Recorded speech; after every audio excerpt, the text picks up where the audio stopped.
एक नगर में एक सेठ रहता था। वो बहुत अमीर था और उसके पास अपार धन संपदा थी।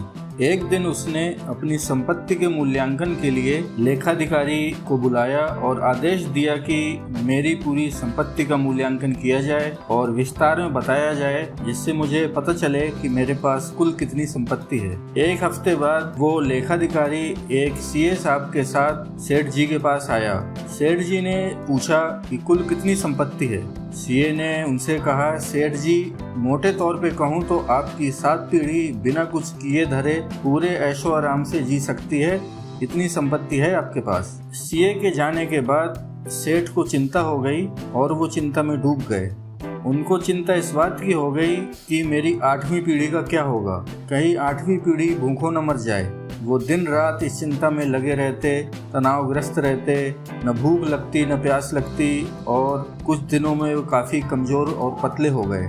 इस हालत में देखकर सेठानी भी काफ़ी परेशान रहने लगी। एक दिन सेठानी का माथा ठनका तो वो इसका समाधान जानने के लिए एक संत के पास ले गई।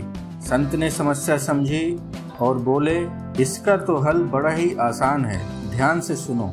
तुम्हारी बस्ती के किनारे पर एक बुढ़िया रहती है। वह एकदम कंगाल है और गरीब है। उसके पास न कोई कमाने वाला है और न ही वह कुछ कमा पाने में समर्थ है। उसे मात्र आधा किलो आटा दान में दे दो।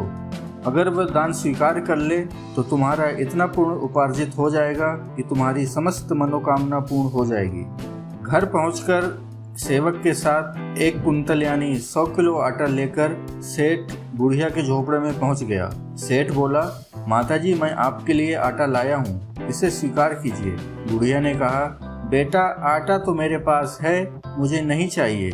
सेठ ने कहा, फिर भी रख लीजिए।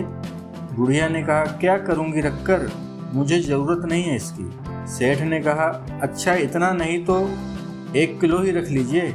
बुढ़िया ने कहा, बेटा, आज खाने के लिए ज़रूरी आटा है मेरे पास और 1 किलो पहले से ही है मेरे पास, मुझे अतिरिक्त की ज़रूरत नहीं है। सेठ बोला, तो फिर इसे कल के लिए रख लीजिए। बुढ़िया ने कहा, बेटा, कल की चिंता मैं आज क्यों करूं?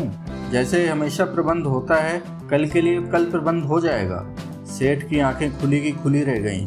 वह एक गरीब बुढ़िया कल के भोजन की चिंता नहीं कर रही है और मेरे पास अथाह धन संपत्ति होने के बावजूद भी मैं 8वीं पीढ़ी की चिंता में भूला जा रहा हूँ। सेठ को समझ में आ गया कि मेरी चिंता का कारण अभाव नहीं, तृष्णा है। संतोष में ही शांति है और सुख है। दोस्तों, ये कहानी आपको कैसी लगी कमेंट करके ज़रूर बताइए। इस कहानी को शेयर करिए, वीडियो को लाइक करिए और चैनल को सब्सक्राइब करने के बाद बेल आइकन ज़रूर दबाइए। Thank you.